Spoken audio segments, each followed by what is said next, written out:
Hello, friends. This is Dave Hurwitz, executive editor at ClassicsToday.com, here with Ripe for Reissue. Something to get really annoyed about, stuff we could yell and scream and jump up and down, especially since this is Decca, the company that seems to be able to do nothing right these days.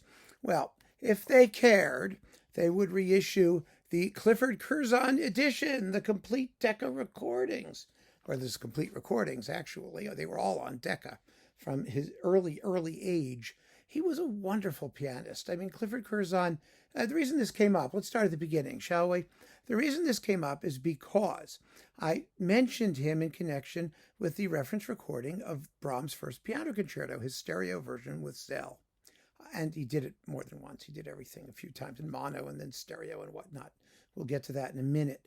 But some people mentioned that, gee, for all that he's a wonderful pianist, and the Brits certainly loved him because he was British, and I mean, they should have. He was fabulous. He doesn't get mentioned that often anymore, and his recordings are as good as gone, which is remarkable because, the Decca had something called like Classic Masters or Original Masters or something like that. There was a 4-volume set devoted to him in that series. Of multiple discs each, 4 little boxes, and then this big box, and it lasted for 15 minutes and disappeared, and that was the end of it.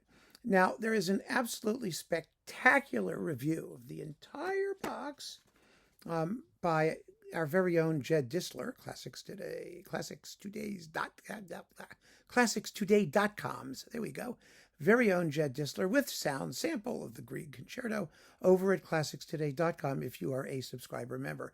And I really advise that you read that, as well as individual reviews of a couple of those classic original masters, whatever they were, boxes, and some singleton releases. So we don't have to go through everything all the time. But I do want to go through this and sort of point out some of the extraordinary highlights that Curzon represents, because he made some amazing recordings. He really did. Beautiful, beautiful recordings of Schubert and Mozart and Liszt and Beethoven. It was nothing not to love. I mean, you have to remember, he passed away in 1982 at the age of 75. He was averse, generally speaking, to studio recordings, which is why there are so few of them. And a lot of them were released posthumously because he refused to release them while he was alive. He was dissatisfied. God knows why. Nobody knew. It's ridiculous. And one of the recordings that gets released most frequently, or re-released most frequently, which he approved for reasons that passeth understanding, are the Beethoven 4th and 5th concertos with Knappertsbusch, which he's splendid. He's fine, but Knappertsbusch is his usual slovenly self. And you just wish, just kind of wish. Well, there was an early one, an earlier emperor with Zell. So let's just go through this. There are 23 CDs plus a DVD with all of his video stuff, plus interviews and chats and all kinds of other goodies. So let's just see what we have here. And you can take it from there. There are many, many, like I said, sort of repeats of certain favorite works. And that's what you get in these boxes. So you have to put up with it. But I'm just saying, he really was one of the great ones. I mean, I have to organize my brain here. He studied with Schnabel and Landowska, 2 artists who hated each other and who couldn't have been more different. And he absorbed quite a bit from both of them. And that just goes to show what a wonderful pedigree he brings to the table, because he was a worthy student of both. He really was. Okay, so we have the Emperor Concerto with George Zell conducting. Now that's the good one from 1949. It's just marvelous. And in this version, they corrected a little pitch problem that was in there, so that's nice. Tchaikovsky first with George Zell. He always did a really good Tchaikovsky first. He did it in mono and stereo. And this was a guy who was like a Schubert guy. It was as if Schnabel had done Tchaikovsky. I mean, you wouldn't have expected him to do it. But he did it. He brought the same kind of intelligence and virtuosity and sensibility that he brought to everything he did. He was kind of like the Carlo Maria Giulini of pianists. Someone who was just humane and soulful and just brought a high level of accomplishment to everything he attempted. He really did. That's sort of the kind of artist he was. So then we get Schubert Impromptus from 19 1952, which are quite lovely, and the Sonata in D major, D850 from 1964. And then we have Mozart. Oh, he did lots of Mozart. He was one of the great Mozart concerto guys. We have the A major, Kochel 488, and number 27, Kochel 595, both with the Vienna Phil and George Sell. And I don't think he approved these for release. It's like shocking. They're wonderful. The Franck Symphonic Variations, a work that everybody did back in the day and nobody does now. Crazy. And the Litov Scherzo. I mean, these were two classic versions of these works with Adrian Bolt and the London Phil. And then A Nights in the Gardens of Spain, which would be really juicy, but for the fact that the new symphony orchestra under Enrique Jorda is just not great. No. And Enrique Jorda, whatever he called himself, was really pretty so-so in that particular recording. It's a pity because Curzon is on form. It was like when Clara Haskell, did Nights in the Gardens of Spain. Who would have guessed? And it turned out to be marvelous. Anyway, Alan Rawsthorne's Second Piano Concerto, a lovely work that has all but disappeared from the repertoire, basically. He recorded it with Malcolm Sargent in 1951, quite splendidly. The Schubert List Wanderer Fantasy with Henry Wood from 1937. Ooh, kind of, fun to hear back in those days. Okay, Mozart, piano quartets, 1 and 2, with members of the Amadeus Quartet from 1952. Another Mozart, number 23, Kochel 488, with Boyd Neal and the National Symphony Orchestra from 45. Well, obviously, Zell and Vienna and the later ones he did, we'll get to, were better. Here's the other Brahms first. Well, one of 3 Brahms firsts, I think there are, aren't there? This is from 1946. This is with the National Symphony and Enrique Jorda. It's better than the Faya, but still not as wonderful as he later became. Tchaikovsky first, Vienna Phil, George Schulte, 58. Exciting. Very, very good. Rachmaninoff 2 with the London Phil and Adrian Bolt. Again, could have been marvelous. Curzon's on. Bolt is Bolt. I mean, he just was not the guy for the Rachmaninoff Second Piano Concerto. Grieg Piano Concerto with the London Symphony and Ulven Fjellstad, one of the classic versions of that concerto. A beautiful, wonderful, heartfelt performance, beautifully accompanied. Brahms Piano Concerto number 2 from 57 with Knappert's Busch was better than he was in the Beethovens, let's face it, because Brahms you can schmooze with a little bit more, especially in the finale. Beethoven 4 and 5, Knappert's Busch, okay. Some people like them, some people don't. They are Knappert's Bushy. And Curzon is lovely, but Knappert's Busch doesn't care. Schubert Impromptus again from 1941 this time. Early Schubert. Mozart Piano Concertos 23 and 24 with the London Symphony and Joseph Cripps.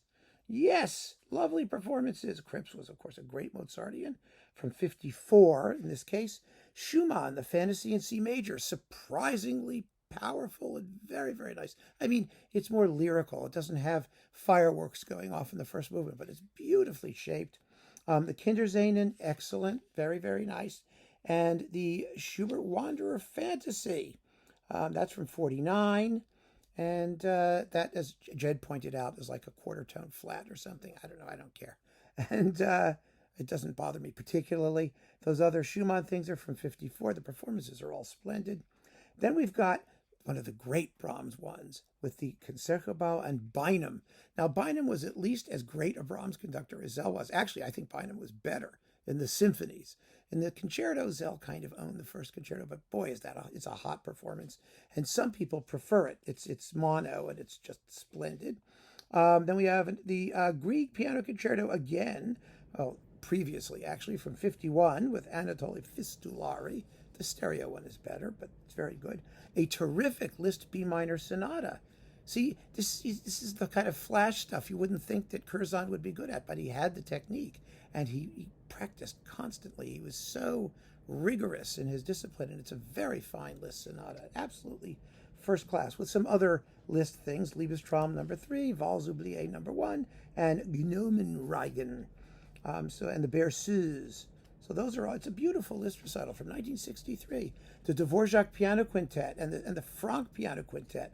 This is with the Vienna Philharmonic String Quartet with Willie Boskovsky and those people. I mean, this was a classic disc when it came out, especially for the Franck, which was as good as impossible to source, and the Dvorak, which was beautiful. Then Mozart 23 again, and 24 again with Istvan Kertész in the London Symphony. These are the classic Curzon Mozart recordings. Also probably not released. I forget which ones he approved and didn't approve. It just made no sense at all. But we don't care because we have them now. Mozart's Coronation Concerto, that's number 26 and number 27, also with Kertész. Splendid performances. He was the king of Mozart's 27th Piano Concerto in his lifetime. Then the other classic Brahms' First Piano Concerto with Zell and the London Symphony, one of the reference recordings in the Brahms First Sweepstakes, and the Liebeslieder waltzes. Yeah, Liebeslieder and one Neue Liebeslieder waltz for the conclusion, zum Schluss, with Clifford Curzon and Hans Gall, who was a very important and interesting guy. Irmgard Seefried, Kathleen Ferrier, Julius Patzak, and Horst Günther, sort of a classic thing from 1952. The Schubert Trout, another fabulous performance with the Vienna Octet members thereof. I mean, classic thing. And then with Benjamin Britten, his introduction and Rondo alla Burlesca for 2 pianos, and the Mazurka Elegiaca for 2 pianos, and Wilhelm Piper, the famous Dutch composer, Symphony No. 3, which has a piano obbligato that Curzon played with von Beinum. It's a classic recording of a virtually unknown work.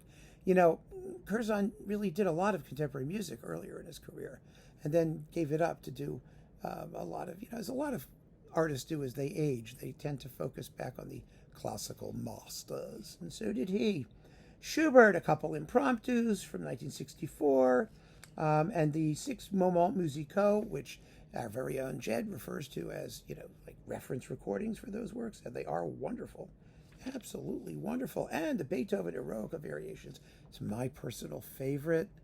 I always loved that recording. It wasn't the one I imprinted on, but when I heard this one, I don't know. For me, it just sort of symbolizes everything that E-flat major is.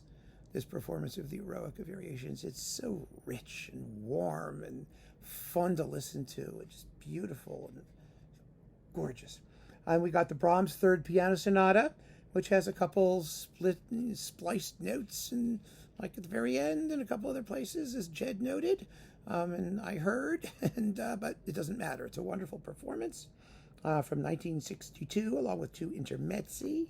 The Schubert D960, one of the great ones, a totally effortless, sensitive inward rendering of one of the most inward sonatas that anybody ever did. It's just beautiful, beautiful performance from 1970. Mozart D minor and numbers 27 with Benjamin Britten, first class, legendary performances.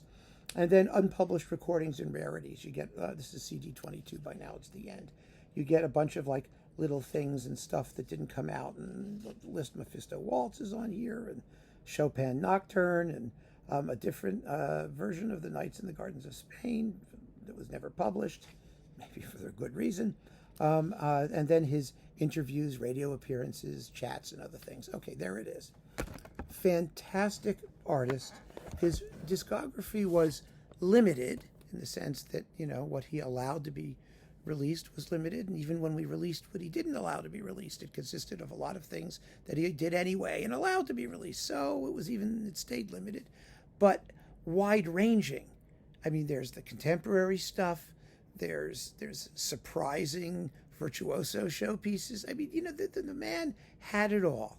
And if his self-criticism limited, the amount that he was willing to do in the studio, that's his prerogative.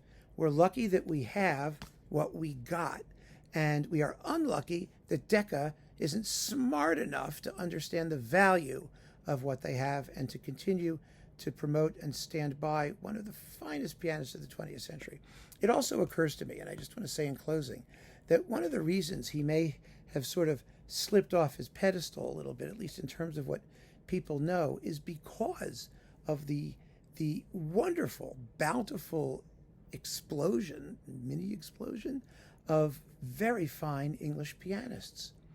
that happened since 1980, documented by labels like Chandos and Hyperion above all, which was, English Piano Central, the English Piano School.